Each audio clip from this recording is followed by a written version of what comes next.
ഒരു പയ്യൻ ബസ് സ്റ്റോപ്പിന്റെ സൈഡിൽ നിന്ന് 5 സ്റ്റാർ മുട്ടായി നുണഞ്ഞിങ്ങനെ നിൽക്കുമ്പോൾ ഒരു വല്യമ്മ ബസ് സ്റ്റോപ്പിൽ ഇരിക്കുമ്പോൾ അവരെ ബാഗ് നൊന്തോ ഒരു സാധനം ഉരുണ്ട് റോഡിലേക്ക് പോയി. മോനെ ഒന്ന് എടുത്തതാ മോനെ. ഇവൻ ഈ മുട്ടായി തിന്ന തിരക്കിൽ എടുത്തു കൊടുത്തില്ല. കുറച്ചു നേരം കാത്ത് വല്യമ്മ ഇവൻ എടുത്തു തരില്ലെന്ന് ബോധ്യമായപ്പോൾ അവര് മല്ല എഴുന്നേറ്റ് റോഡിൽ നിന്ന് ഈ സാധനം എടുക്കാൻ വേണ്ടി റോഡിൽ ഇറങ്ങിയതും ഇവരിരുന്ന ബസ് സ്റ്റോപ്പിന്റെ മേൽക്കൂര ഡിം ഇടിഞ്ഞു താഴെ വീണു. അവര് ഈ പയ്യൻ അത് എടുത്തു കൊടുത്തിരുന്നുവെങ്കിൽ വല്യമ്മ അതിൽപ്പെട്ട് മരിക്കുമായിരുന്നു. ഇവൻ എടുത്തു കൊടുക്കാത്തത് കൊണ്ട് വല്യമ്മ രക്ഷപ്പെട്ടു. എന്നിട്ട് വല്യമ്മ ആ പയ്യനോട് പറയാ, താങ്ക് യു മോനെ ഒന്നും ചെയ്യാത്തതിൽ എന്ന്. താങ്ക് യു മോനെ ഒന്നും ചെയ്യാത്തതിൽ. കേൾക്കുമ്പോൾ നല്ല രസമുള്ള പരസ്യമാണ്. ഈ പരസ്യത്തിന്റെ ഉള്ളിൽ അതിഭീകരമായിരിക്കുന്ന ഒരു നെഗറ്റീവ് തത്വശാസ്ത്രം അടങ്ങിയിരിക്കുന്നുണ്ട്. പുതിയ കുട്ടികളോട് പറയാ, നീ അൽഫാമിനെ തേടി നടക്കൂ, നീ ചിക്കൻ കബാബിനെ ചിക്കൻ മന്തിയെ തേടി നടക്കൂ, നീ ഒന്നും ചെയ്യരുത്, നീ ഒന്നും പുതിയത് ചിന്തിക്കരുത്. അകർമ്മണ്യതയെ വളർത്തിക്കൊണ്ടിരിക്കുകയാണ് ആധുനിക സംസ്കാരം. ഏറ്റവും കൂടുതൽ യൂട്യൂബിൽ ഫോളോവേഴ്സ് ഉള്ളത് ആർക്കാന്നറിയോ? കുക്കറി ഷോകൾക്കാണ്. ഭക്ഷണം ഉണ്ടാക്കുന്നത് തിന്നാനോ കയ്യില്ല, എന്നാ ഉണ്ടാക്കുന്ന കണ്ടിട്ട് വായിൽ വെള്ളം ഇങ്ങനെ വിടാലോ. കുക്കറി ഷോകൾക്ക്. പിന്നെയുള്ളത് വൃത്തികെട്ട ചാനലുകൾക്കാണ് ഏറ്റവും കൂടുതലുള്ളത്. നല്ല കാര്യം എന്തോ പറഞ്ഞാലോ ഇല്ല, ആരും മൈൻഡിയില്ല. നല്ല കാര്യം ഇല്ലേ ലോകത്ത്. കഴിഞ്ഞ ദിവസം ഉദയംപേരൂര് മിനിഞ്ഞാന്നല്ല അതിന്റെ തലേന്ന് ഉദയംപേരൂര് അവിടെ AKG വായനശാല വയലാർ അനുസ്മരണ പരിപാടി വെച്ചു. വലിയ പരിപാടിയാണ്. കാദംബരി എന്ന് പറയുന്ന ഒരു സംഗീത ട്രൂപ്പൊക്കെ ഉണ്ട്. ഞാൻ പരിപാടിയും കഴിഞ്ഞ് തിരിച്ചു വരുമ്പോൾ റോഡ് സൈഡിൽ ഒരു ബോർഡ്, അപ്പം 5 രൂപ, ഇടിയപ്പം 6 രൂപ, ചപ്പാത്തി 7 രൂപ, പൊറോട്ട 8 രൂപ. ബോർഡ്. വലിയൊരു ഹോട്ടല്, പേര് ലളിതം. ഞാൻ വണ്ടി നിർത്താൻ പറഞ്ഞു. നമുക്ക് ആടുന്ന 2 ദോശ കിട്ടുമോ നോക്കാം. അവിടെ കേറിയിട്ട് നമ്മളവിടെ ഇരിക്കുമ്പോഴേക്ക് ഓണർ ഓടി വന്ന്, അയാൾക്ക് എന്നെ നല്ല പരിചയമുണ്ട്, എൻ്റെ പ്രസംഗങ്ങൾ കേൾക്കാറുണ്ട്. അയാളെ കൂടെ ഒരു ഫോട്ടോ ഒക്കെ എടുത്തു. അപ്പൊ ആ ഹോട്ടലിന്റെ ചരിത്രം അതിന്റെ അടുത്തുള്ള ആൾ പറഞ്ഞു തന്നു. കടത്തിൽ മുങ്ങി നശിച്ച് നാറാണക്കല്ല് കണ്ട ആത്മഹത്യ ചെയ്യാൻ പോയ ആളായിരുന്നു ഇതിന്റെ ഓണർ.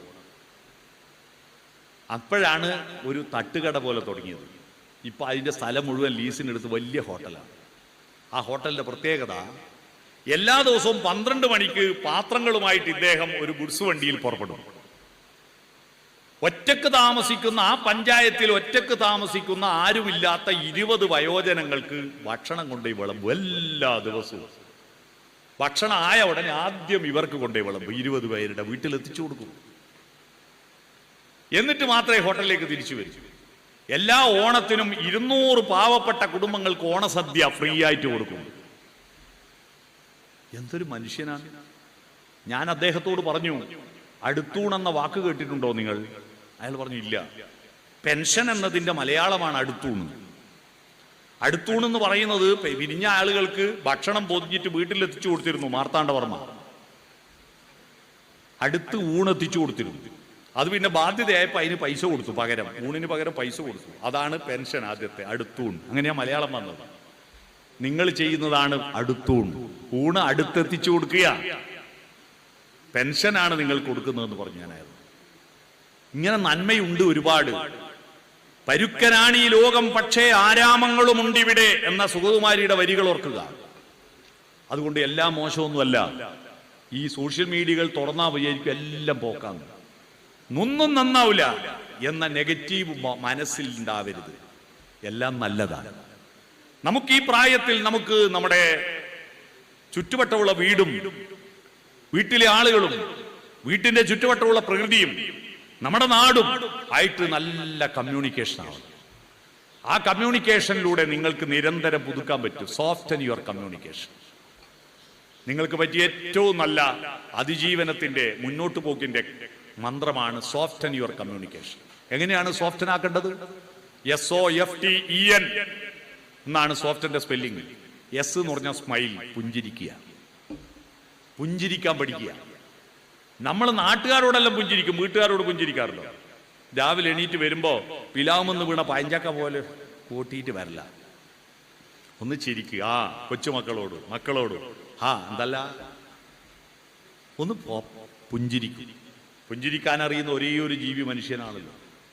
മറ്റു പക്ഷിമൃഗാദികളൊന്നും പുഞ്ചിരിക്കാറില്ലല്ലോ. ധർമ്മടത്ത് കേന്ദ്രീയ വിദ്യാലയത്തിൽ ഒരു പരിപാടി ഉണ്ടായിരുന്നു കഴിഞ്ഞ പോലെ ഒക്ടോബർ 1-ന്. പരിപാടി എന്താണെന്നറിയാം? പരിപാടി ഗ്രാൻഡ് ഫാദർ ഗ്രാൻഡ് മദർ സംഗമം, അപ്പൂപ്പൻ അമ്മൂമ്മ സംഗമം. ഒക്ടോബർ 1 വയോജന ദിനമല്ലേ? എത്രയാ ആള് എന്നറിയോ? നോക്കുമ്പോൾ എന്താന്ന് പറഞ്ഞാൽ ഒരു കുട്ടിക്ക് 4 ആളുണ്ടാവുമല്ലോ. ഇപ്പൊ അധികവും മക്കളെ നോക്കുന്ന അച്ഛനമ്മമാരല്ല, അപ്പൂപ്പനും അമ്മൂമ്മയാ മക്കളെ നോക്കുന്നത്. അവരെല്ലാം ഇങ്ങ് വന്നു. അവരെ അരികിലിരുത്തി മറുഭാഗത്ത് കുട്ടികളെ ഇരുത്തിയിട്ട് അവിടുത്തെ പ്രിൻസിപ്പള് ടീച്ചർ അധ്യക്ഷ പ്രസംഗം നടത്തുക. ഞാൻ ക്ലാസ് എടുക്കാൻ പോയതാ. മക്കളെ, ഇവരെ സ്നേഹിക്കണം, സഹായിക്കണം, പരിഗണിക്കണം എന്നെല്ലാം പറയുമ്പോൾ കൂട്ടത്തിൽ ടീച്ചർ പറഞ്ഞു, പഴുത്ത പ്ലാവിലെ വീഴുമ്പോ പച്ചപ്ലാവിലെ ചിരിക്കും. പക്ഷെ പച്ചപ്ലാവില് ഇതുപോലൊരു കാലം പഴുത്ത് വീഴുമെന്ന് ഓർക്കുക, അതുകൊണ്ട് ചിരിക്കല്ലേ എന്ന് പറഞ്ഞപ്പോ കുട്ടികളാന്ന് പറഞ്ഞു. അപ്പൊ ഒരു പയ്യൻ 6ാം ക്ലാസ്സുകാരൻ എഴുന്നേറ്റിട്ട്, ടീച്ചറെ ഒരു സംശയം, എന്താ? പഴുത്ത പ്ലാവിലെ വീഴുമ്പോ പച്ചപ്ലാവിലെ ചിരിക്കാതിരുന്നാ പഴുക്കാണ്ടിക്കുവോ? എന്തായാലും പഴുക്കൂലേ, പിന്നെ ചിരിക്കുന്നല്ലേ നല്ലത്. അതുകൊണ്ട് ചിരിക്കുക, പുഞ്ചിരിക്കുക. നിങ്ങളുടെ വീടും പുഞ്ചിരിക്കുക. രാവിലെ എഴുന്നേറ്റ വാതിലൊന്ന് തുറക്കും. വീടിന്റെ ചുണ്ട് വാതിലല്ലേ, അവിടെ സുപ്രഭാതം സുപ്രഭാതം. അത്ര മനോഹരമാണ് ആ സുപ്രഭാതം. പ്രഭാതം വിടരും പ്രദോഷം വിടരും പ്രതീചി രണ്ടും കണ്ടു നിൽക്കും. ഉദയമില്ലാതില്ല അസ്തമനം, ഉണരൂ മനസ്സേ ഉണരൂ. ശ്രീകുമാരൻ തമ്പി എഴുതി ഈ പാട്ടിനെ കുറിച്ചിട്ട് ശ്രീകുമാരൻ തമ്പി സദസ്സിൽ ഇരിക്കുമ്പോൾ എനിക്ക് പ്രസംഗിക്കാൻ അവസരം കിട്ടി. അദ്ദേഹത്തിന് 1 ലക്ഷം രൂപയുടെ അവാർഡ് കൊടുക്കുന്ന ഒരു ചടങ്ങ് ചേർത്തലയിൽ. അവാർഡ് കൊടുക്കുന്ന രമേശ് ചെന്നിത്തല 1.5 മണിക്കൂർ ലേറ്റ് ആവും എന്ന് പറഞ്ഞു. അപ്പൊ എന്നോട് പറഞ്ഞു, നിങ്ങളേതായാലും എത്തിയല്ലോ, നിങ്ങൾ പ്രസംഗം തുടങ്ങിക്കോ. ശ്രീകുമാരൻ തമ്പിയുടെ പാട്ടുകളിലെ ദാർശനിക സൗന്ദര്യം എന്ന വിഷയം. ഞാൻ ഈ പ്രതീചി രണ്ടും കണ്ടു നിൽക്കുമെന്ന് പറഞ്ഞിട്ടാ തുടങ്ങിയ. വാ, എന്താണ് ഈ പ്രതീചി?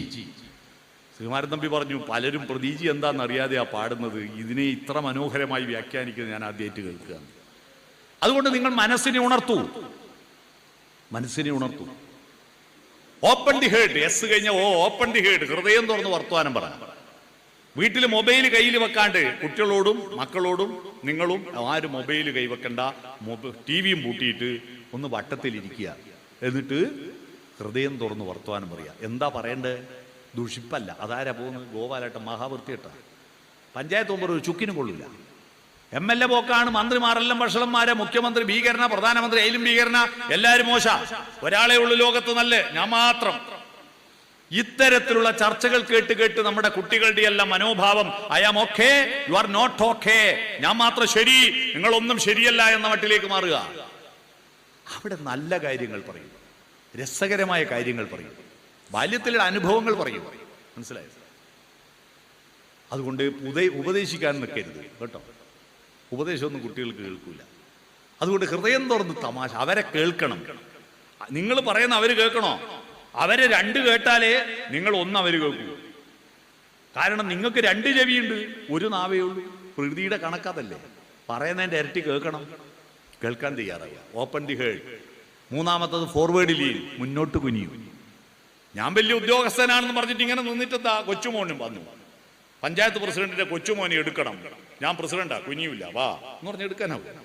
നമ്മൾ കുട്ടികളിലേക്ക് താണാലേ കുട്ടികൾ നമ്മളിലേക്ക് വരൂ. Forward lean. മുന്നോട്ട് കുനിയാൻ പഠിക്കുക. ശരീരത്തിലെ അവയവങ്ങളിൽ കണ്ണും കാലിന്റെ മുട്ട് മാത്രമേ പുറകോട്ട് മടക്കുന്നുള്ളൂ, ബാക്കിയെല്ലാം മുന്നോട്ട് മടക്കുന്നതാണ്. കാലിന്റെ മുട്ട് പുറകോട്ട് മടക്കി വെച്ചത് പിന്നോട്ട് നടക്കാനല്ലല്ലോ, മുന്നോട്ട് ഓടാൻ വേണ്ടിയാ. എന്നിട്ട് നമ്മളിങ്ങനെ പുറകോട്ട് മലരണ്ട, മുന്നോട്ട് മതി. Forward lean. ടച്ച്, തൊടണം. മക്കളെ തൊടണം. മക്കൾ വലിയ ആളായിട്ടുണ്ടാവും, പക്ഷെ എന്താന്ന് തൊട്ടാല്, ഒന്ന് ചുമല് കൈവച്ചാൽ എന്താ? ഏത് കുരുത്തം കെട്ട മക്കളും എത്ര പ്രായമുള്ളായാലും നിങ്ങളെ മുമ്പിൽ നിങ്ങളെ സ്നേഹിക്കാൻ ഒരു മന്ത്രം പറഞ്ഞു, ഒരു മർമ്മം പറഞ്ഞിട്ട് ഞാൻ കുപ്പായത്തിനുള്ളിൽ കൈയിട്ടിട്ട് പുറത്ത് ചൊറിഞ്ഞു കൊടുത്താൽ മതി. ഭയങ്കര ഇഷ്ടമായിരിക്കും ഏതൊരു മനുഷ്യനും. അത് ഇഷ്ടമില്ലാത്ത ഒറ്റ മനുഷ്യനില്ല. വൈക്കം മുഹമ്മദ് ബഷീർ പറഞ്ഞ ഇത് പുറം കണ്ടുപിടിച്ച് തന്നെ ചൊറിയാനാണ്. മനസ്സിലായി? വേറെ കൈകൊണ്ട് കാലുകൊണ്ട് തലയുണ്ടല്ലോ എന്തെല്ലാം ഉപകാരമുണ്ട് നമുക്ക്. ഏറ്റവും കൂടുതൽ പ്ലിന്റ് ഏരിയ സ്പേസ് പോകുന്ന പുറത്തിനാ. ഒരു ഉപകാരവും ഇല്ലാത്ത സാധനം ഇത് ചൊറിയാനുണ്ടാക്കിയതാണ്. അതുകൊണ്ട് തൊടുക, മക്കളെ തൊടുക. നിങ്ങളുടെ അച്ഛനമ്മമാരെയും തൊടണം. അവർക്ക് ഭക്ഷണവും വസ്ത്രവും പാർപ്പിടവും മരുന്നും കൊടുത്താൽ പോരാ. അവരെ തൊടണം. നിങ്ങൾ ഭാര്യ ഭർത്താക്കന്മാർ ജീവിച്ചിരിക്കുന്നുണ്ട്, പരസ്പരം തൊടണം. ബെഡ്റൂമിലല്ല, ഓപ്പണായിട്ട് മക്കളുടെ മുമ്പിൽ അടുത്തിരുന്ന് വർത്തമാനം പറഞ്ഞാൽ എന്താ? നമ്മളെ സ്ത്രീകളില്ലേ, മക്കളെ മുമ്പൊന്ന് ഭർത്താവ് ഒന്ന് ചുമലിൽ കൈവെക്കുവോ, ഒന്ന് കൈകൾ കോർത്ത് പിടിക്കും. നിങ്ങൾ കളിക്കുന്ന പിള്ളേർ കാണൂലേ? ഇതെന്താ ആലക്കത്തെ പെണ്ണുങ്ങളിയാ? സ്വന്തം ഭാര്യയല്ലേ? പിള്ളേർ കണ്ടാൽത്താ ഒന്ന് പ്രേമിക്കുന്നു. പ്രേമം എന്ന് പറഞ്ഞാൽ കല്യാണം വരെ അല്ല, മരണം വരെ വികസിക്കേണ്ടതാ. സബലമീ യാത്ര എന്ന കവിത പഠിച്ചിട്ടില്ലേ നമ്മള്? ആശുപത്രി കിടക്കയിൽ ഒരു ചുമക്കടിയിടറി വീഴാം ഈ പഴങ്കൂട്, എങ്കിലും നീയൻ അണിയത്ത് ചേർന്നു നിൽക്കൂ സഖി, വരും കൊല്ലം ആരെന്നും എന്തെന്നും ആർക്കറിയാം. പ്രേമിക്കും. കല്യാണം വരെ I love you, I love you, I like you, രാവിലെ ഉച്ചക്കും രാത്രി അയക്കും. കല്യാണം കഴിഞ്ഞിട്ട് ഒരു തവണ പറഞ്ഞോ I love you, I like you എന്ന് പറഞ്ഞോ? പറയുന്ന എന്തോ ഒരു മോശ. എന്താ പറയാത്തെന്ന് ചോദിച്ചപ്പോൾ തൃശ്ശൂരിൽ നിന്ന് ഒരാൾ പറഞ്ഞ മറുപടി, വിവാഹം കഴിഞ്ഞാൽ എന്താ ഐ ലവ് യു അറിയാത്തെന്ന് ചോദിച്ചപ്പോൾ അയാൾ പറയാം അതെന്താണ് പറയാത്തതെന്ന് അറിയാം. എന്താ? ഇലക്ഷൻ കഴിഞ്ഞാൽ പിന്നെ പ്രചരണം വേണ്ടല്ലോ എന്നാ പറഞ്ഞു. അപ്പൊ ഇലക്ഷന്റെ തട്ടിപ്പാണോ ഇത്? അതുകൊണ്ട് പ്രേമിക്കും. ടച്ച്, ഹൃദയത്തിൽ തൊട്. അടുത്തത് ഈ ഐ കോണ്ടാക്ട്, കണ്ണിൽ നോക്കി സംസാരിക്കുക. കണ്ണാണല്ലോ പേഴ്സണാലിറ്റി. അതിലെ സ്വപ്നങ്ങളും പ്രതീക്ഷകളും ആർദ്രതകളും ഭാര്യയും ഭർത്താവും മക്കളും എല്ലാം കണ്ണിൽ നോക്കി സംസാരിക്കുക. SOFTEI, അടുത്ത N, നോഡിങ്, തലകുലുക്ക്, സമ്മതിച്ചു കൊടുക്കുക. ആ ശരി ശരി ശരി അച്ഛാ, ഞാനൊരു കാറ് വാങ്ങുന്നുണ്ട് അച്ഛാ, ചുവന്ന കാറാ അച്ഛാ വാങ്ങുന്നത്. ഇങ്ങനെ ഇരുന്ന പിന്നെ ഒരിക്കലും നിങ്ങളോട് വന്ന് പറയോ? ഇല്ല, ഓൻ്റെ വയസ്സ് പോകും വലിയ കാറ് വാങ്ങുന്ന. എന്തിനാ ഇങ്ങനെ? മക്കളോട് അസൂയ പാടില്ല. അതേ മോനെ, ആ ശരി സന്തോഷം എന്ന് പറയുമ്പോൾ അതിനൊരു പൊരുത്തമുണ്ട്. അതുകൊണ്ട് കുട്ടികൾ നമ്മൾ പറഞ്ഞ വഴിക്കേ നടക്കാവൂ എന്ന് നമ്മൾ വാശി പിടിച്ചാൽ നമ്മളെ ജീവിതം കുളത്തിലാവും. അവരെന്തായാലും അവരെ വഴിക്ക് നടക്കും. നമ്മള് വരച്ചേലെ വന്നില്ലേ, പോയാലേ വരക്കുക. മനസ്സിലായോ? അവർക്കനുസരിച്ച് നമ്മുടെ സങ്കല്പങ്ങളെ തിരുത്തുക. എന്നാലേ തിരുത്തേണ്ടടുത്ത് അവർ കേൾക്കൂ. എല്ലാറ്റിനും എതിർപ്പ് പറയുന്നുണ്ട്, പിന്നെ നിങ്ങളെ ഒന്നും മൈൻഡ് ചെയ്യില്ല. നല്ലതിനെ പ്രോത്സാഹിപ്പിക്കൂ, തലകുലിക്ക് സമ്മതിക്കൂ.